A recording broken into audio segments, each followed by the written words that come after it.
Good morning everyone.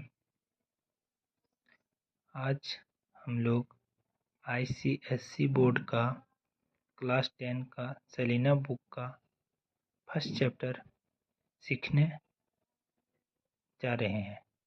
तो first chapter का नाम है जीएसटी। तो सबसे पहले हम लोग देखते हैं कि जीएसटी होता क्या है। जीएसटी के बारे में हम लोग जानने का कोशिश करेंगे। जीएसटी को फुल फॉर्म में हम लोग बोलेंगे गुड्स एंड सर्विस टैक्स।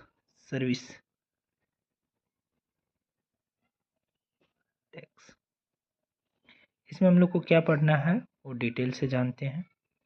सबसे पहले जीएसटी होता क्या है।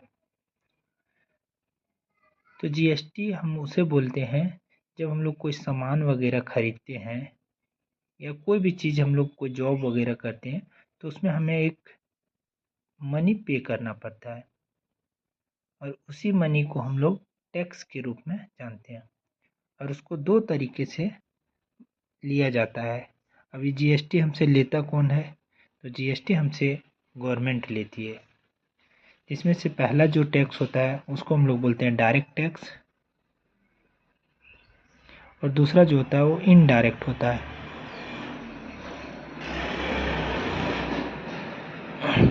अब डायरेक्ट क्या होता है, इनडायरेक्ट क्या होता है, इसके बारे में हम लोग देखते हैं। डायरेक्ट टैक्स वो टैक्स होता है जो गवर्नमेंट हमसे लेती है तो वो हमें पता लग जाती है। जैसे कोई आदमी जॉब कर रहा है तो जॉब कर रहा है उस समय उसका सैलरी से साल में एक बार कुछ पैसा कटता है तो उसको हम लोग डायरेक्ट टैक्स बोलते हैं। और इनडायरेक्ट टैक्स हम लोग किसे बोलते हैं? इनडायरेक्ट टैक्स वो टैक्स होता है जब हम लोग कोई सामान खरीदते हैं तो उसमें हमें टैक्स बिल के रूप में पता लगता है।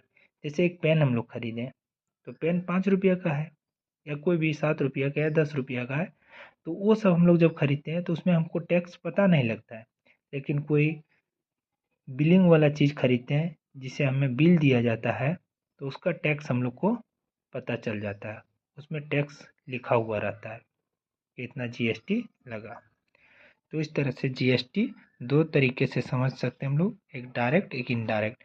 डायरेक्ट हम लोग समझ गए, इनडायरेक्ट हम लोग समझ गए। जीएसटी के बारे में अब हम लोग समझ गए। अब हम लोग आगे समझते हैं डीलर क्या होता है। अब हम लोग देखते हैं डीलर क्या होता है। डीलर हम उसे बोलते हैं जो कोई थोक सामान खरीदता है, कोई व्यापारी से कोई और भी फैक्ट्री वगैरह से सामान वगैरह खरीद के और उसको फिर अपने गोदाम में ला के और उसको बेचने का काम करता है तो उसको हम लोग डीलर बोलते हैं। उसको हम लोग क्या बोलते हैं? डीलर बोलते हैं। अब डीलर से जो सामान खरीदता है उसको हम लोग बोलेंगे कस्टमर। डीलर से जो सामान खरीदेगा उसको हम लोग बोलेंगे कस्टमर। डीलर क्या हुआ वो हम लोग समझ गए कि जो गोदाम वगैरह से थोक सामान या फैक्ट्री से सामान वगैरह खरीद के और अपने पास स्टॉक रखता है और उसको छोटे छोटे दुकानों में बेचा जाता है तो वो जो बेचने वाला काम करता है वो डीलर है और जो खरीदता है उसको हम लोग कस्टमर बोलते हैं।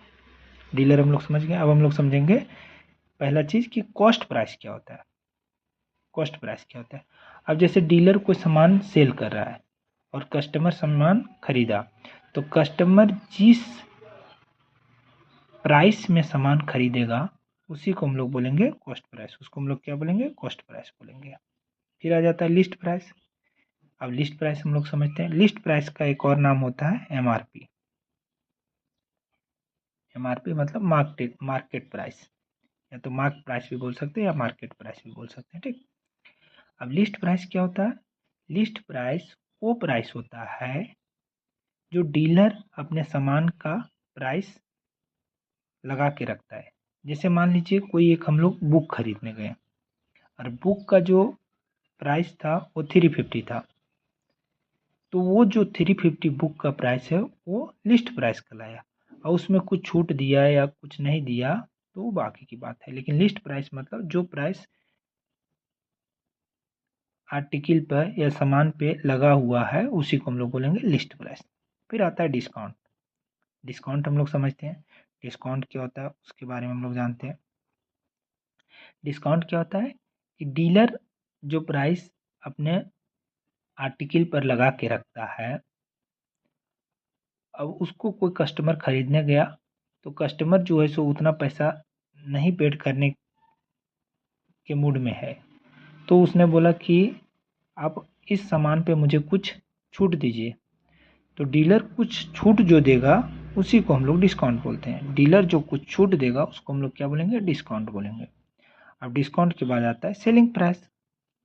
अब सेलिंग प्राइस क्या होता है वो हम लोग समझते हैं। जैसे अब इसको एक एग्जांपल के थ्रू से हम लोग समझते हैं। जैसे देखिए एक आर्टिकल है, मान लेते हैं एक बुक है,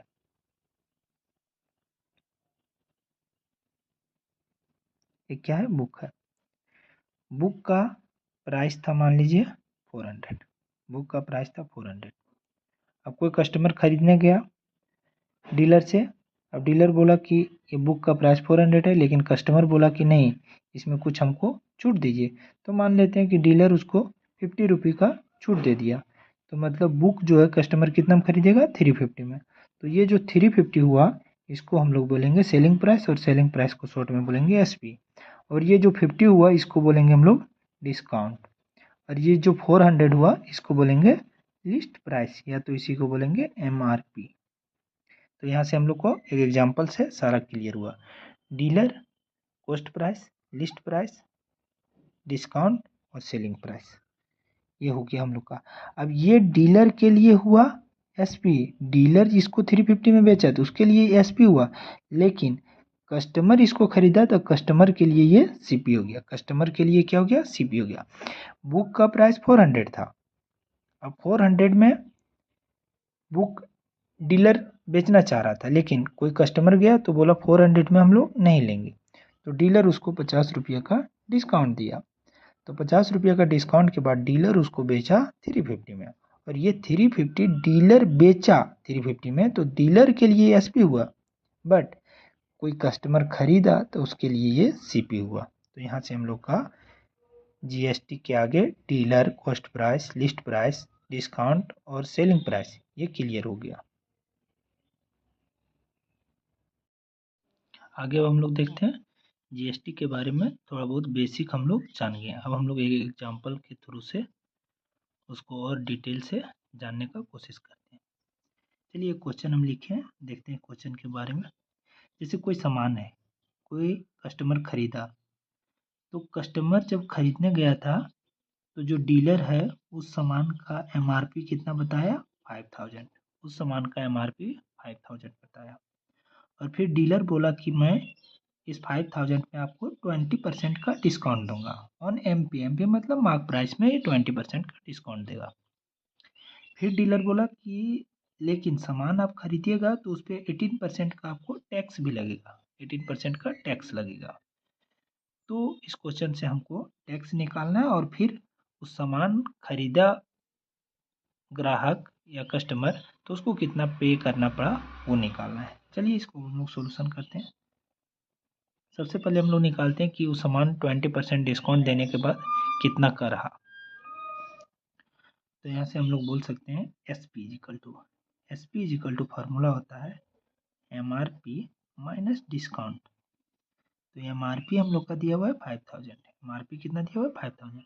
अब डिस्काउंट हम लोग को नहीं दिया हुआ, डिस्काउंट हम लोग को दिया हुआ है परसेंट में 20%। अभी डिस्काउंट देता कि 200 रुपये या 300 रुपये या 500, तो डायरेक्ट हम लोग 200, 300, 500 जो दिया रहता है वो यहाँ वैल्यू पुट करते हैं। लेकिन इस बार हमको डिस्काउंट परसेंटेज में दिया है, तो ये 20% किसका है, एमआरपी पर दिया हुआ है डिस्काउंट। तो इसको हम लोग निकालते हैं तो 20% ऑफ एमआरपी, मतलब एमआरपी पर 20% का डिस्काउंट दिया जा रहा है। तो 5000 -20, और परसेंट जब किसी से हटाते हैं तो उसको 100 से डिवाइड करते हैं। परसेंट हटाने के लिए 100 से डिवाइड किया जाता है, और परसेंट जब लाना हो तो 100 से मल्टीप्लाई किया जाता है। और ऑफ का मतलब होता है मल्टीप्लाई, और एमआरपी का मतलब है 5000। अब यहाँ से 1020 1020, तो ये 5000 माइनस 20 इंटू 50 हो जाएगा 1000। 20 इंटू 50 कितना हो जाएगा 1000। तो जब हमको इसको माइनस किए तो 4000 आया। मतलब डीलर जो है वो 5000 का सामान 20% डिस्काउंट पे जब बेच रहा है तो वो ग्राहक को 4000 में मिलेगा, 4000 में मिलेगा। अब आगे बात करते हैं। 4000 में मिलेगा, ठीक है, लेकिन आगे नेक्स्ट आगे इस 4000 पर उसको 18% का टैक्स भी देना है। इस 4000 पर उसको 18% का टैक्स भी देना है। तो टैक्स निकालते हैं। तो टैक्स निकालने का फॉर्मूला होता है टैक्स परसेंट ऑफ एसपी, मतलब जितना में हम लोग सामान खरीदने वाले हैं उसमें हम लोग टैक्स निकाल रहे हैं। तो टैक्स परसेंट ऑफ एसपी, और टैक्स कितना है 18%। तो 18% हटाएंगे तो नीचे 100% हटाने के बाद नीचे कितना आ जाएगा 100 इंटू एस पी कितना आ गया हम लोग का 4000। तो 1020 जाए। और यहाँ 18 इंटू 40, तो 40 इंटू 18 हो जाएगा 720। मतलब टैक्स के रूप में उसको कितना पे करना पड़ेगा 720। तो फर्स्ट आंसर यही है, टैक्स के रूप में उसको 720 इस आर्टिकल पे करना पड़ेगा। और टोटल अमाउंट कितना पे करना पड़ेगा, देयरफॉर टोटल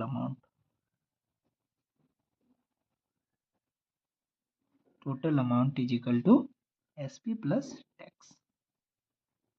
तो एसपी हम लोग का 4000 था और टैक्स हम लोग का 720 था। तो इसको ऐड करेंगे 4720। तो इतना उसको फाइनल प्राइस पे करना पड़ेगा। एक बार और हम लोग इसको अच्छे से देख लेते हैं। क्या बोला कि कोई ग्राहक जो है एक सामान खरीदने गया और सामान का एमआरपी जो था वो 5000 था। तो डीलर बोला कि इस सामान पर आपको 20% का डिस्काउंट दिया जाएगा। किस पर दिया जाएगा, एमपी पर, मतलब एमआरपी पर आपको 5000 का डिस्काउंट दिया जाएगा। लेकिन कंडीशन क्या था कि सामान आप खरीदिएगा उसके बाद आपको उस जिस सामान में आप खरीदिएगा, जिस प्राइस पे आप सामान खरीदिएगा उस पे आपको 18% का टैक्स भी पे करना पड़ेगा। तो इस क्वेश्चन से हमको टैक्स निकालना है और टोटल अमाउंट। तो टैक्स हम लोग निकालने से पहले हम लोग टोटल मतलब सामान कितना में खरीदेगा वो निकाल रहे हैं। तो वो डीलर के लिए एसपी है क्योंकि डीलर सामान को बेच रहा है, लेकिन कस्टमर के लिए वो सीपी है। अब एसपी का फॉर्मूला आता है एमआरपी माइनस डिस्काउंट। एमआरपी 5000 था, डिस्काउंट मेरा पैसा में नहीं दिया था, परसेंट में दिया था। तो कितना परसेंट है 20% ऑफ एमआरपी, ठीक है। 5000 बताएं इसको कैसे हम लोग कैलकुलेट करेंगे। तो 5000 माइनस 1000 मतलब 4000। तो सामान कितना में खरीदेगा 4000 में, लेकिन कंडीशन क्या है कि उसको 18% का टैक्स भी देना है। तो 18% का टैक्स निकालते हैं कि टैक्स के रूप में उसको कितना पे करना पड़ेगा। तो टैक्स का फॉर्मूला होता है टैक्स परसेंट ऑफ एसपी, मतलब जो सामान जितना मैं खरीदा, जितना मैं उसको खरीदना था उस पर टैक्स लगेगा। तो 4000 में उसको खरीदना था और 4000 का 18% उसको टैक्स लगेगा, मतलब उसको टैक्स के रूप में 720 लग गया। तो टैक्स 720 हो गया और बाकी टोटल अमाउंट पे करना था। तो टोटल अमाउंट का फॉर्मूला होता है एसपी प्लस टैक्स। तो एसपी 4000 प्लस टैक्स 720, तो 4720। और इस तरह से हम लोग एक एग्जाम्पल के थ्रू से जीएसटी को थोड़ा और अच्छे से हम लोग समझने का कोशिश किए।